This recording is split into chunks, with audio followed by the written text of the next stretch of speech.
Nous sommes très heureux d'être là et nous vous remercions déjà pour l'accueil fraternel et chaleureux que vous nous avez accordé. On en est très touchés, d'autant plus qu'il est vrai que nous ne nous connaissons pas et c'est toujours formidable d'aller au-devant d'une assemblée que l'on ne connaît pas parce que c'est une occasion aussi de découvrir des frères et des sœurs dans la foi. Vous vous souvenez ce passage dans l'évangile, dans le livre de la Genèse, c'est Joseph qui est interrogé par quelqu'un et il dit ceci, je cherche mes frères. Et c'est vrai que quand on est chrétien, on cherche ses frères, on veut rencontrer ses frères dans la foi et c'est passionnant cette aventure chrétienne que Dieu nous tend. Ces occasions de découvrir le peuple de Dieu, de se rendre compte comment le Seigneur nous a sauvés. Ce matin, j'étais très touché par vos prières qui élevaient la seigneurie de notre Seigneur Jésus. Oui, il est le chef et le consommateur de notre foi. Et à titre personnel, donc pour me présenter, je vous dirais que je suis à la base issu d'une famille catholique très pratiquante. Et j'ai été enfant de chœur, fait toutes ces choses-là. J'ai été en pèlerinage. Alors je me souviens quand j'étais enfant de chœur, je me baissais jamais quand il fallait, je me levais jamais quand il fallait. Mais bon, je me souviens que je me faisais rire mes cousines. Mais voilà. Mais ça, c'est quand j'étais petit garçon. Et puis quand j'étais un petit peu plus grand, mes parents ont été interpellés par la parole de Dieu. En fait, ils cherchaient quelque chose de cohérent. Ils cherchaient à sortir d'une espèce de confusion dans leur foi et ont découvert une assemblée qui se réunissait en église de maison, comme cela. Et puis, ils ont lu la parole de Dieu. Et puis, simplement, la parole de Dieu a fait son travail dans leur cœur. Et puis, un jour, mes parents m'ont invité à leur baptême. Et je vois qu'ici, vous avez un baptistère. Et je me suis retrouvé au baptême de mes parents. Et mon père m'avait dit, tiens, Olivier, tu prendras des photos. Et j'étais tellement impressionné par ce qui se passait que j'avais pris l'appareil photo, je l'avais mis devant mes yeux. Et pendant toute la cérémonie, j'étais toujours comme ça. Je me cachais parce que j'avais peur qu'on voie mon émotion, à quel point cette démarche que faisaient mes parents interpellait mon propre cœur également. Et puis Dieu m'a touché dans sa grâce, alors que j'ai été étudiant à Paris. Il a frappé fort à ma porte, à mon cœur. Et puis je me suis repenti de mes péchés dans la rue. Bon, j'étais pas un SDF, mais j'étais dans la rue et j'allais au travail et je méditais un livre que ma mère m'avait donné. Et puis, j'étais dans le 18e arrondissement et je me suis mis dans un coin de la rue, un moment tellement convaincu de mon péché, et au-dessus d'une poubelle.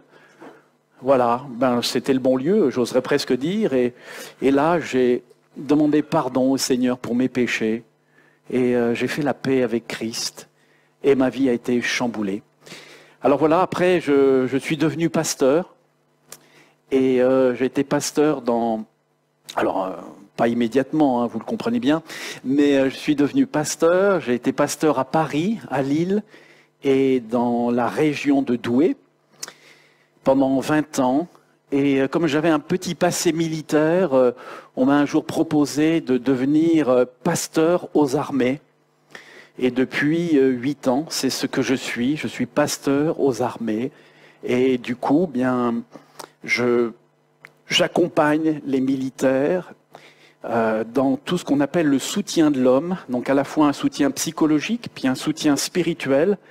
Et c'est curieux comme la question de Dieu se pose très souvent quand la mort est là, quand elle rôde, quand la souffrance est là, quand elle est vraiment présente dans nos cœurs, quand la séparation est là avec les familles.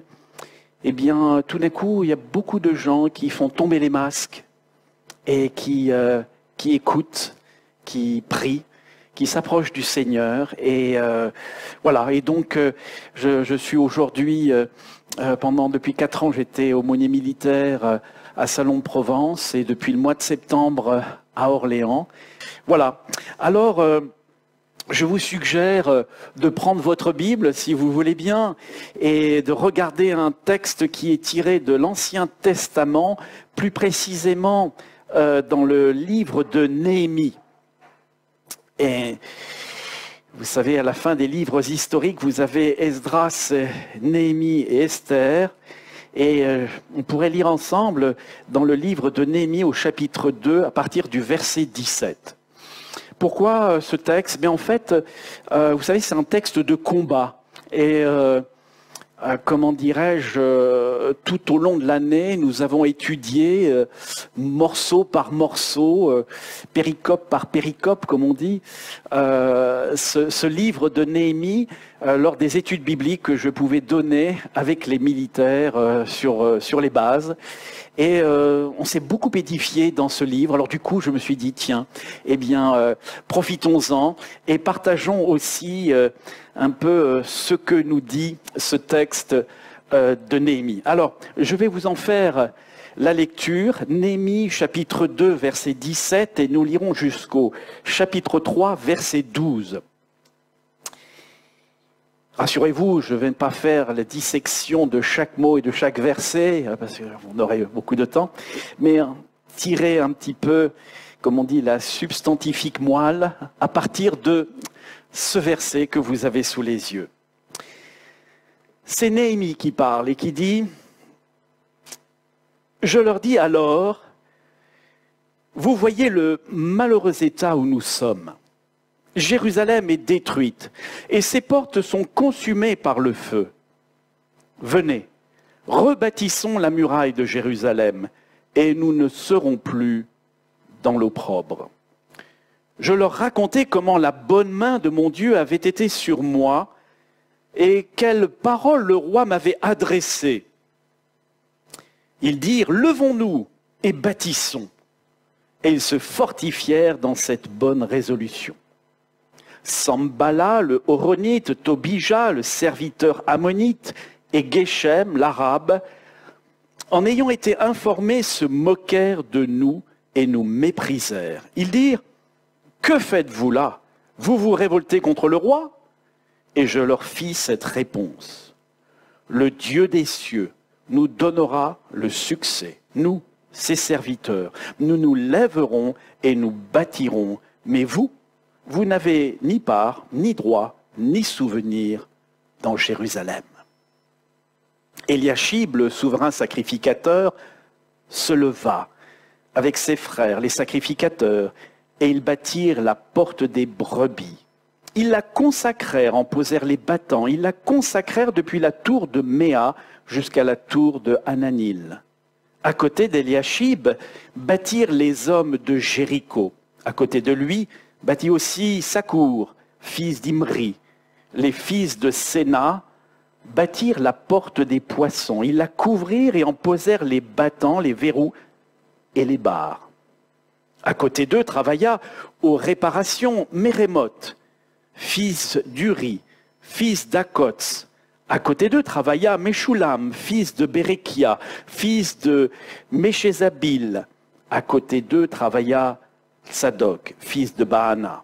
À côté d'eux travaillèrent les Tékoïtes, dont les principaux ne se soumirent pas au service de leur seigneur. Jojada, fils de Passéar, et Meshulam, fils de Bézodia, réparèrent la vieille porte. Ils la couvrirent, en posèrent les battants, les verrous et les barres. À côté d'eux travaillèrent Mélatia, le Gabaonite, Jadon, le Méronotite, et les hommes de Gabaon et de Mitzpa, appartenant au siège du gouverneur de ce côté du fleuve. À côté d'eux travailla Uziel, fils de Ar-Aja, d'entre les orfèvres, et à côté de lui travailla Anania, fils d'entre les parfumeurs. Ils laissèrent Jérusalem jusqu'à la muraille large. À côté d'eux travailla aux réparations Réphaja, fils de Hur, chef de la moitié du district de Jérusalem. À côté d'eux travailla vis-à-vis de sa maison Jédaja, fils de Harumap. Et à côté de lui travailla Hattush, fils de Hashabnia. Une autre portion de la muraille et de la tour des fours furent réparées par Malkija, fils de Harim, et par Ashub, fils de Pachat Moab. À côté d'eux travailla avec ses filles Shaloum, fils de Aloshech, chef de la moitié du district de Jérusalem. Prions. Notre Dieu, notre Père, nous voulons te bénir encore pour ce matin, pour ce culte que nous pouvons te rendre, te remercier parce que tu es l'auteur, la source et la cause de notre salut. Merci encore parce que tu veux nous sanctifier par ta parole, tu veux nous renouveler dans nos cœurs, dans nos pensées, dans nos actions à travers elle. Et nous te prions ce matin de faire en sorte, comme tu l'as promis, qu'elle ne revienne pas à toi sans avoir fait son effet. Merci de bénir chaque cœur, chacun qui s'est approché de ce lieu pour entendre parler de toi, pour mieux te connaître et trouver cette paix ineffable que tu donnes à celui qui veut se réconcilier avec toi. Pour tout cela, nous te bénissons dans le beau nom de Jésus. Amen. Amen. Venez, rebâtissons les murailles. C'est l'exhortation ici que Néhémie adresse au peuple d'Israël. Mais qui est Néhémie? Vous le savez, Néhémie, c'est ce juif pieux qui vient de Suse, la capitale médo-perse. Il est l'échanson du roi Artaxerxès. Il a une position, figurez-vous, qui est fort enviable, qui consiste en fait à servir des boissons succulentes au roi.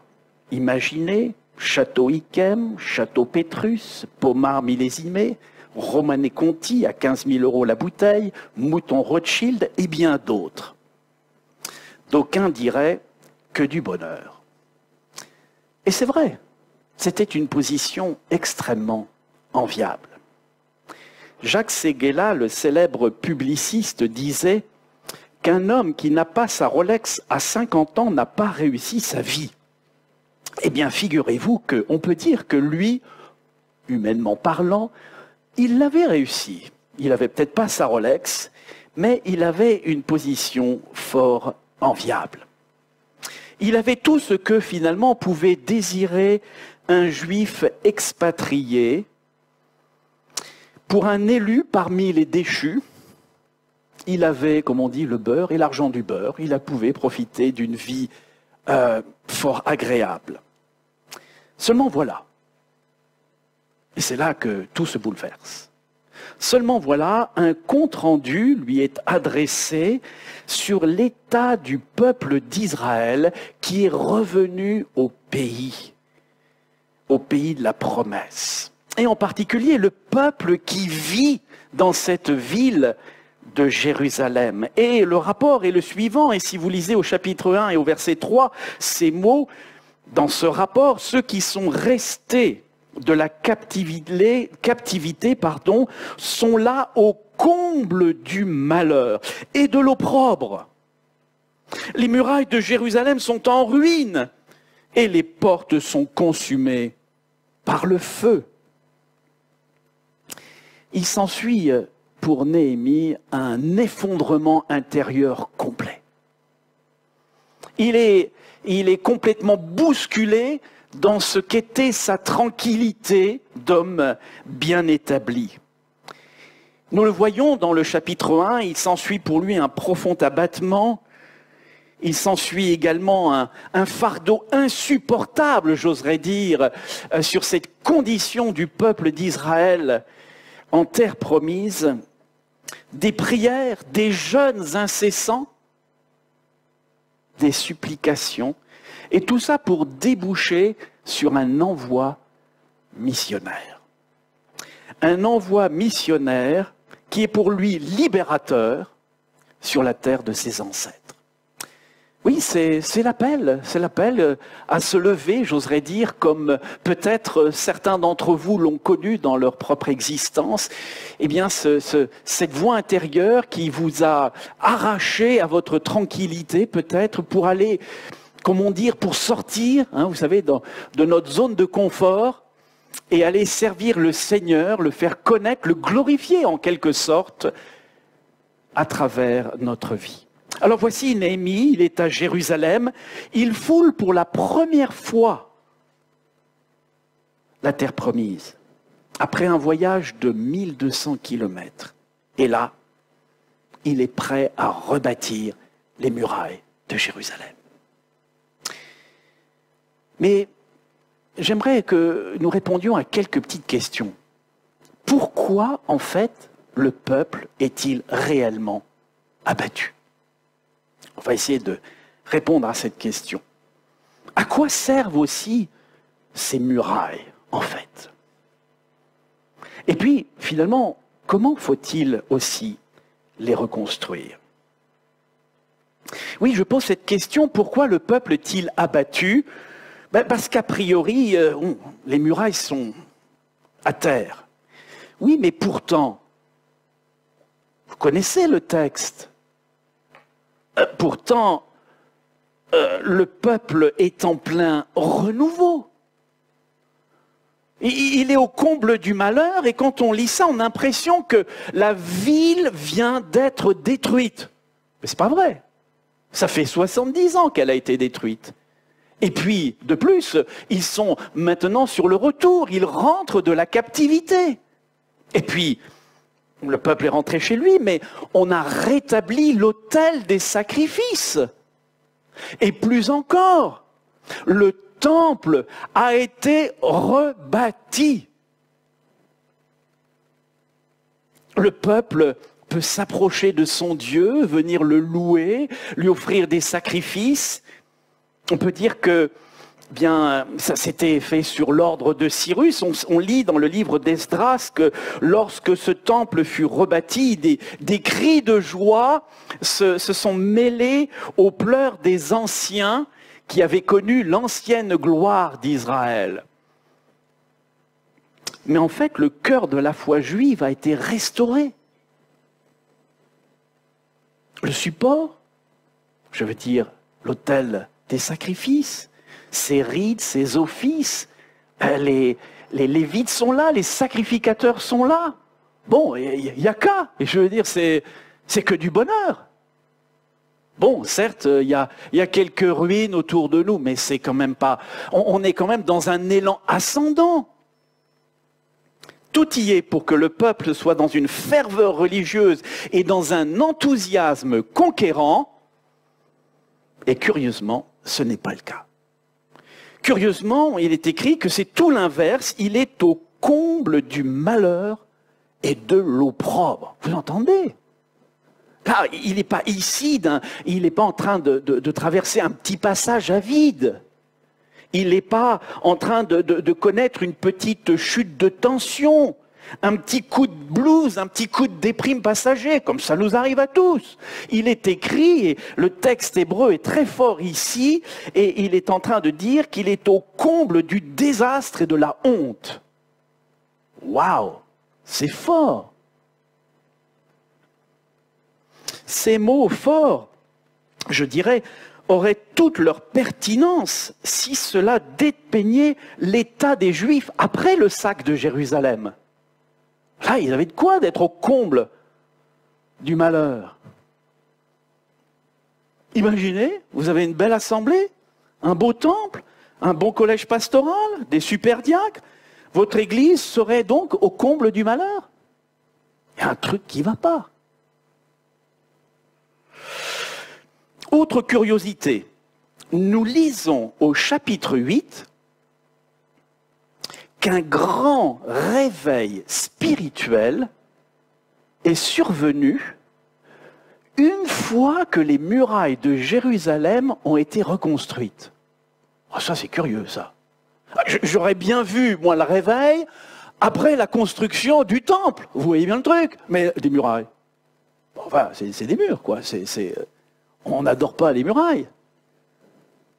Alors, je me dis qu'il doit y avoir dans ces murailles un concept spirituel qui a un fort impact psychologique sur le peuple. Manifestement, il y a dans la reconstruction de ces murailles quelque chose qui doit fortifier notre foi, réveiller nos âmes et nous rendre justement plus près de Dieu. Et pourtant, qu'est-ce que ça veut dire? À quoi servent les murailles? Vous savez, on ne le sait plus trop aujourd'hui parce que nos villes ne sont plus faites avec des murailles. Si vous lisez Victor Hugo, vous apprendrez que les murailles de Paris ont été détruites en 1910 pour laisser la place au périphérique. Bon, je me dis que peut-être que les murailles c'était peut-être mieux, hein. Mais le périphérique, bon, c'est une autre forme d'enceinte, si vous voulez. Mais à quoi servaient-elles ces murailles? Réfléchissons un instant à cela, parce que c'est ça, c'est cette compréhension du sens des murailles qui définit la raison, leur absence, hein, tout au moins, le malheur que connaît le peuple. Mais en fait, sans murailles, il n'y a pas de distinction entre les gens du dehors des gens du dedans. Sans les murailles, il n'y a pas d'identité précise du peuple qui compose la ville. Et comme il n'y a pas d'identité précise de ce peuple, il n'y a pas forcément de vie sociale clairement définie. Et du coup, d'enthousiasme collectif, puisque finalement, il n'y a pas de collectivité. Sans murailles, finalement, il n'y a pas de protection. Il n'y a pas de possibilité de se défendre. D'ailleurs, on se demande même ce qu'il faudrait défendre, puisque ce qui est à l'intérieur n'est pas défini. Et puis, sans muraille, on ne peut pas mettre de porte. Et puis, évidemment, on ne peut pas filtrer ce qui rentre et ce qui sort, parce qu'il n'y a rien à rentrer et rien à sortir. C'est l'hôtel des courants d'air, comme on dit en français, c'est l'auberge espagnole. Voilà. Sans muraille, finalement, il n'y a pas de paix. Il n'y a pas de sécurité pour la population. Et voilà ce qui atteint douloureusement le peuple d'Israël. En fait, sans muraille, le peuple est dans la confusion. Et vous voyez ce que c'est que la confusion? C'est le désordre intérieur. Parfois, nous-mêmes, on a tout pour être heureux, j'oserais dire, mais c'est la confusion dans nos esprits. Et je dis, mais c'est incroyable, il y a tout pour être heureux et tout ça. Mais c'est le désordre intérieur. C'est la confusion. Et comme c'est la confusion, c'est le malheur.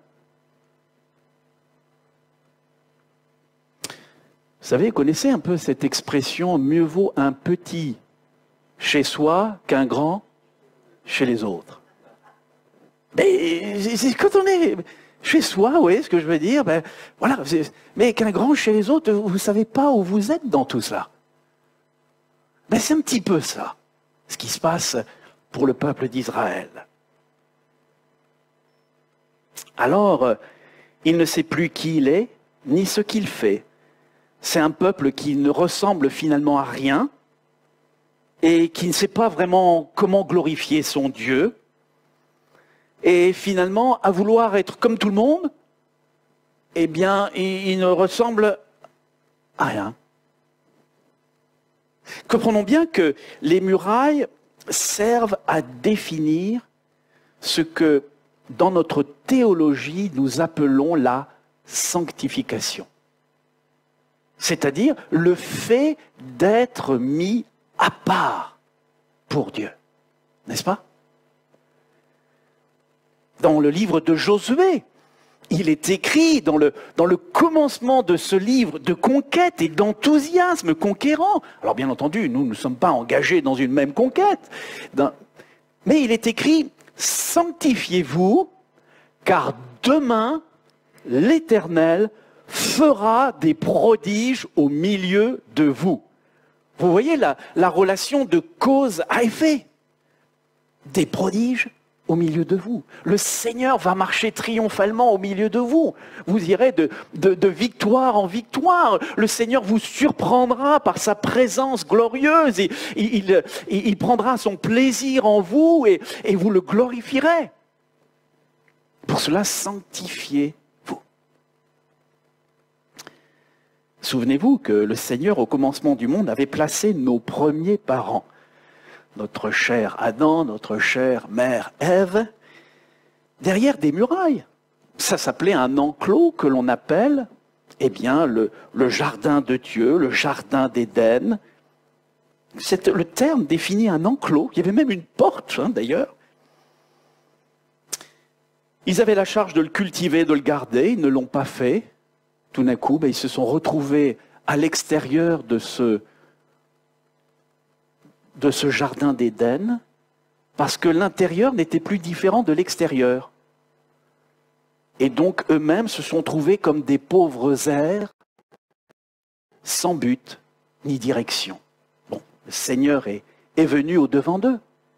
Mais vous comprenez ici cette dimension que nous donnent ici les murailles.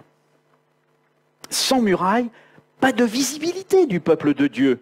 Vous vous souvenez, dans ce sermon sur la montagne, où le Seigneur Jésus s'adresse à son peuple et il lui dit « Vous êtes la lumière du monde. Vous êtes une ville située sur une montagne.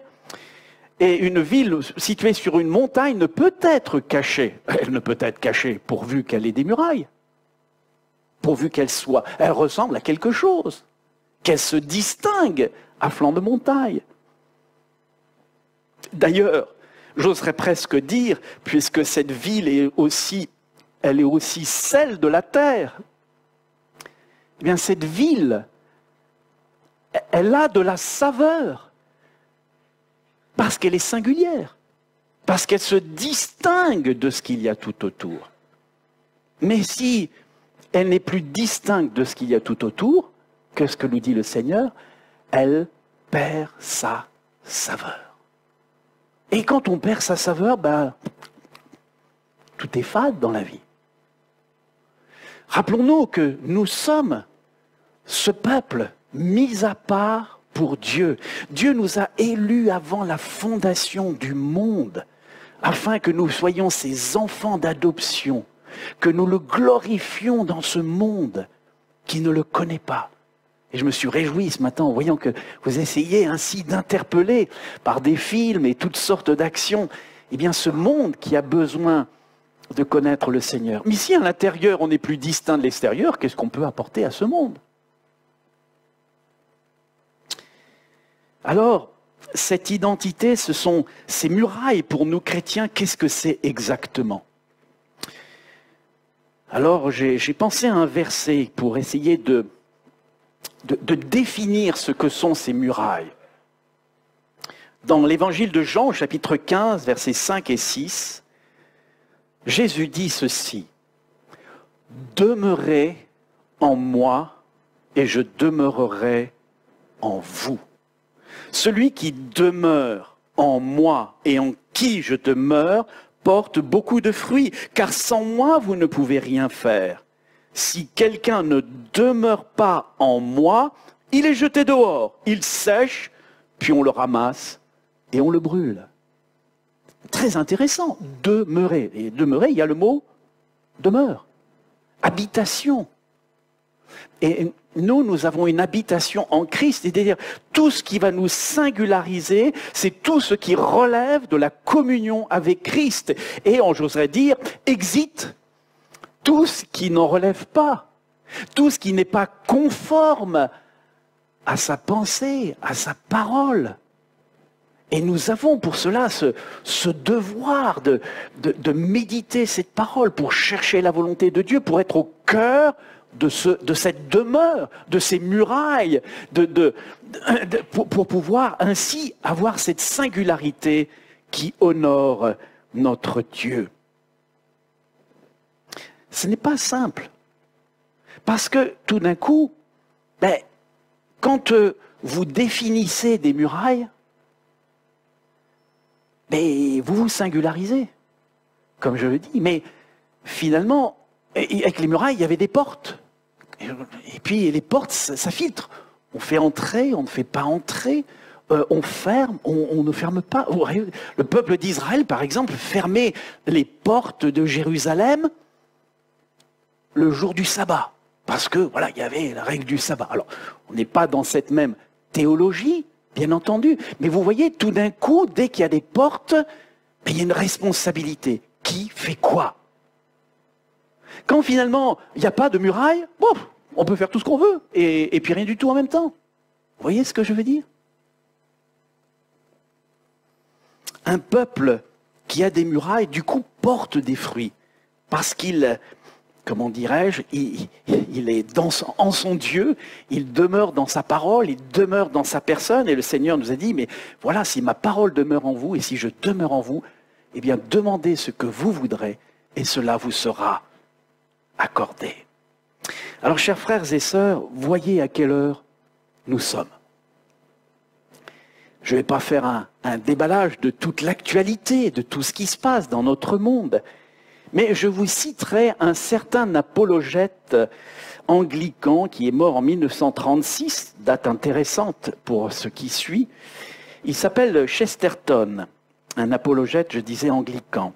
Il disait ceci: « Le monde moderne est plein d'anciennes vertus chrétiennes devenues folles. Elles sont devenues folles parce qu'elles sont isolées l'une de l'autre et parce qu'elles vagabondent toutes seules. » Et voyez-vous, c'est très intéressant parce qu'elles sont isolées, ces vertus, parce qu'elles ne sont pas rattachées à l'auteur, qui est en fait le Christ, le Fils du Dieu vivant. Et c'est pour cela que nous devons demeurer en lui. Nous vivons dans une civilisation hédoniste qui a pour principe moral la recherche du plaisir et l'évitement de la souffrance. Quand vous avez compris cela, vous avez compris dans quel sens marche notre monde. Tandis que nous, chrétiens, notre vie repose sur quoi? Sur l'amour de la vérité. L'amour de la vérité. Pas sur l'amour, mais sur l'amour de la vérité. Et la vérité dans l'amour, bien entendu. Notre vie, du coup, elle est manifestée en Jésus-Christ et elle nous invite à quoi?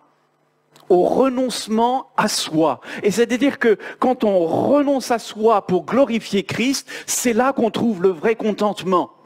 Tandis que la solution du monde, c'est quoi? C'est l'exaltation de soi. Alors on essaye de...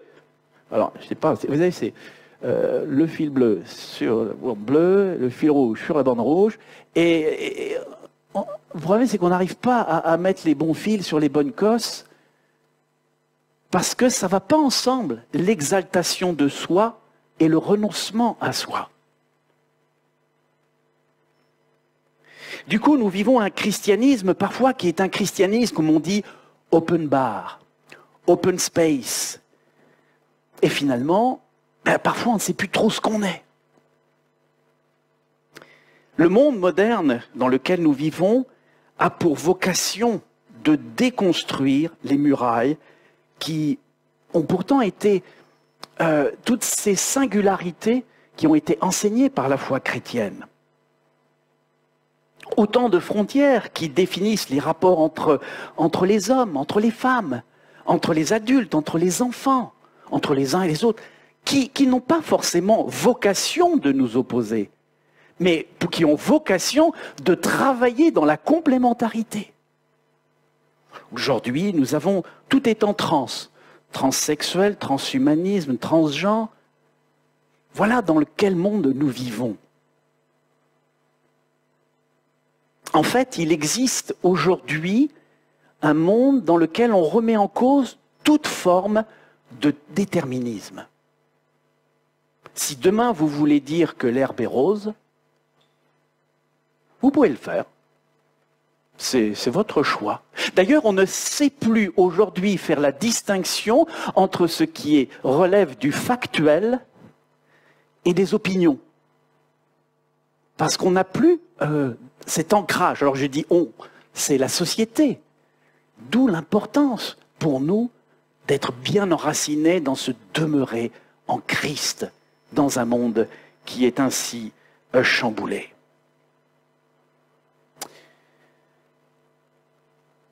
J'ai écrit sur mon papier un témoignage que j'ai trouvé un petit peu drôle, mais c'est absolument... c'est Barbara.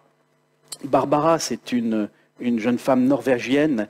Elle a épousé Rodolphe, son chien. Oui, ils se sont dit ouf, ouf, tous les deux. Sauf que c'est pas une blague. Voyez-vous? Mais le problème, c'est que ça a l'air drôle comme cela. Mais c'est moins drôle. Après, quand tout cela déteint sur nos comportements, altère notre jugement parce que nous ne savons plus demeurer dans la parole de Christ. C'est là où ça devient grave, chers frères et sœurs. Rappelons-nous que de toute façon, au ciel, il y a des frontières, il y a des murailles. D'ailleurs, le Seigneur Jésus nous dit « Entrez par la porte étroite ». C'est qu'il faut entrer. S'il faut entrer, c'est qu'on est à l'extérieur et qu'il faut être dedans. Entrez par la porte étroite. Car large est la porte, spacieux le chemin qui mène à la perdition. Et il y en a beaucoup qui entrent par là. Beaucoup, chers frères et sœurs. Mais étroite est la porte. Resserrez le chemin qui mène à la vie, et il y en a peu qui les trouvent. Et je vous interpelle ce matin, finalement, j'ai cette grâce de ne pas vous connaître, tout en cherchant à vous connaître, mais de pouvoir vous interpeller. Je ne sais pas, mais est-ce que, mon ami, tu as franchi cette porte? Est-ce que tu es entré en Christ pour demeurer, pour trouver ton refuge en lui? Ou est-ce que tu es dans cette confusion intérieure qui ne te définit pas bien? Mais entre de plein pied, entre, cette porte est ouverte. Entrez, dit le Seigneur, je suis la porte. Si quelqu'un entre par moi, il sera Amen. Mais si quelqu'un n'entre pas par moi, il ne sera pas sauvé. Voyez-vous, chers amis, il y a des murailles. Et ces murailles sont là, pour apporter, l'espérance par rapport à un monde qui se perd. Alors, comment bâtir ces murailles? Ce sera là la dernière réflexion que j'aimerais apporter. Rebâtir les murailles, qu'est-ce que ça signifiera pour chacun d'entre nous? Sinon prendre une part active, dans la construction de l'assemblée, dans l'édification, dans prendre ses responsabilités. Vous savez, on vient de le dire, ces murailles, elles nous obligent.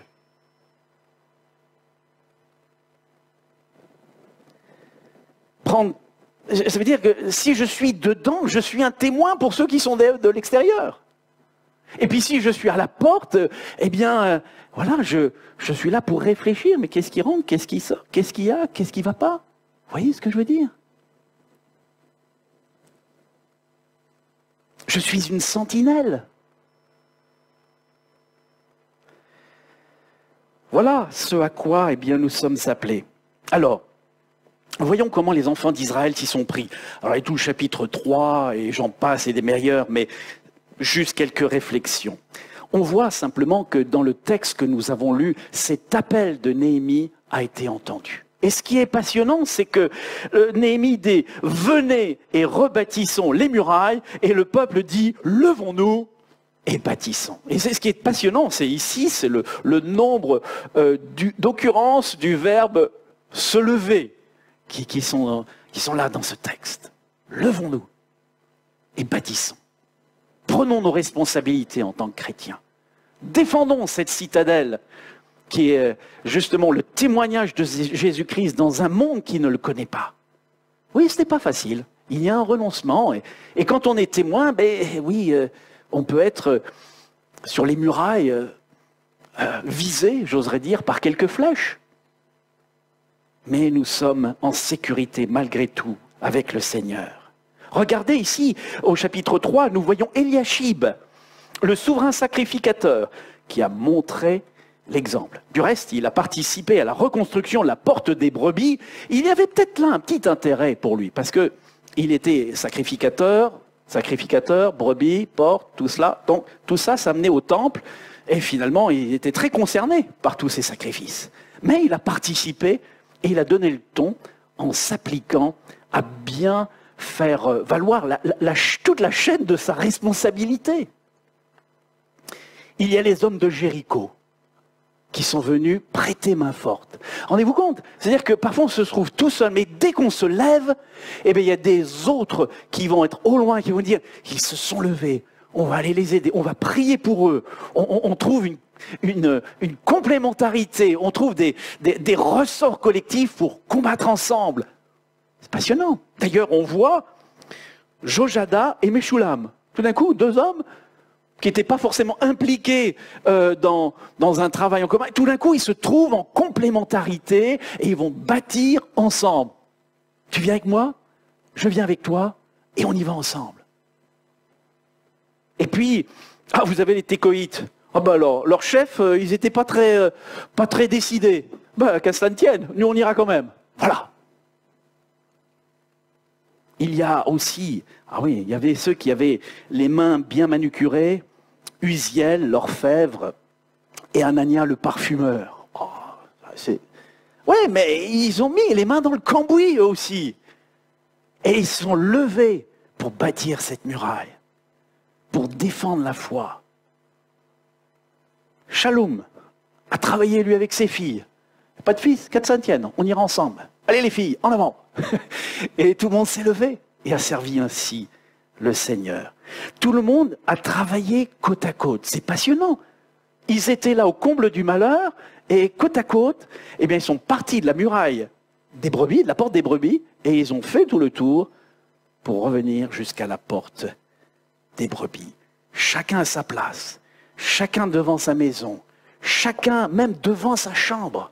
Ils se sont tous levés pour défendre cette muraille, pour élever ce témoignage de cette ville qui est le fondement de la paix. Voilà ce que veut dire Jérusalem. C'est ce que nous devons être. C'est ce que chaque église, mais votre assemblée doit être. Et je rends grâce à Dieu pour ce que je viens de voir et d'entendre. Mais puissiez-vous continuer dans cet esprit pour honorer ainsi notre Seigneur. Le livre de Malachie, je finirai un peu par ces mots, le livre de Malachie finit par ce chapitre et ces versets, et vous verrez de nouveau la différence. Et vous verrez de nouveau la différence. Parce qu'on ne la voyait plus, la différence. La différence entre quoi et quoi? Et la différence entre le juste et le méchant. La différence entre celui qui sert Dieu et celui qui ne le sert pas. Voilà, chers amis. Et cette différence, elle a été trouvée parce que des hommes se sont remis autour du témoignage de la parole de Dieu pour l'honorer et pour glorifier ainsi leur maître.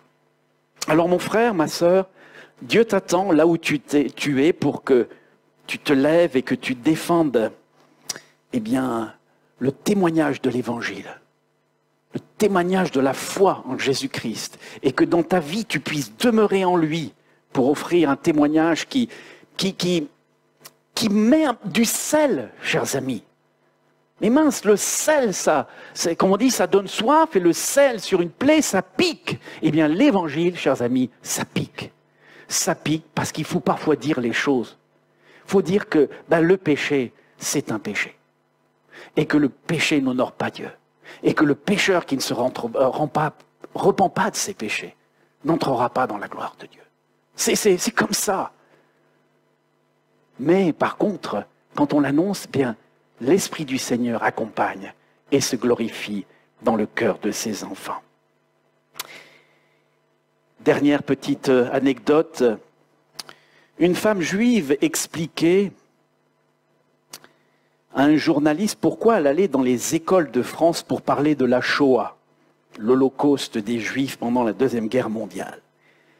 Elle a dit qu'un jour, elle avait rencontré Serge Klarsfeld, qui lui avait dit « Que faites-vous pour la mémoire ?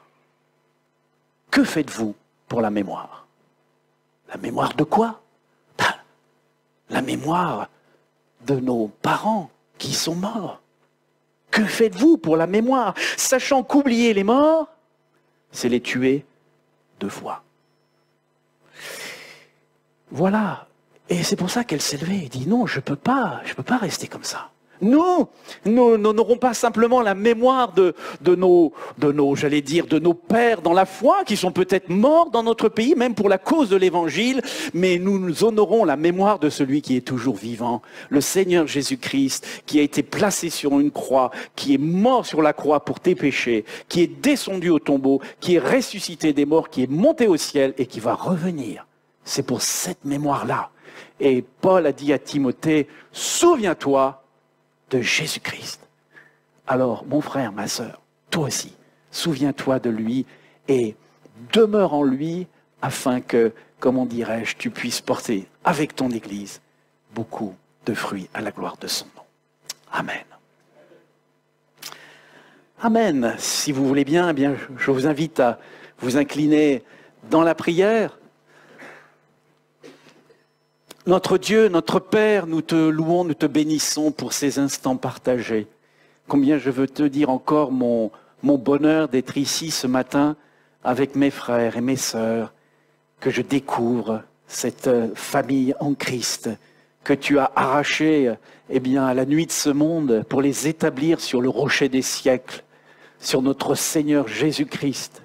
Combien je te prie pour que chacun d'entre eux, Seigneur, puisse être vaillant dans l'évangile que tu nous as donné, cette bonne nouvelle, sachant que, comme Paul le disait lui-même, si je plaisais aux hommes, eh bien je ne serais pas serviteur de Christ. Seigneur, apprends-nous à être fidèles à toi. Tu vois combien, Seigneur, les temps sont mauvais. Ils l'étaient hier aussi, Seigneur. Mais dans les temps que nous vivons, Seigneur, donne-nous d'être trouvés fidèles, fidèles à toi, fidèles à ta parole, fidèles à ton évangile.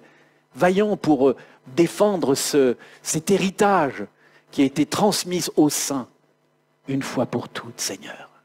Merci encore de faire du bien à chacun qui est là ce matin.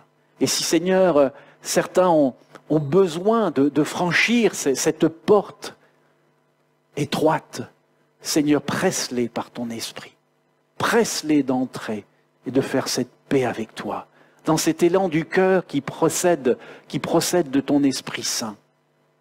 Ô Seigneur, permets que des paroles de repentance et de délivrance ainsi puissent élever de leur cœur, pour que ta paix qui est trouvée dans cette communion avec toi, ce doux bonheur d'être en relation avec le Très-Haut et de prendre son plaisir en lui, puisse être leur partage. Merci de faire toutes ces choses, ô notre Dieu, et soutiens notre foi à tous devant toi, en Jésus-Christ. Amen.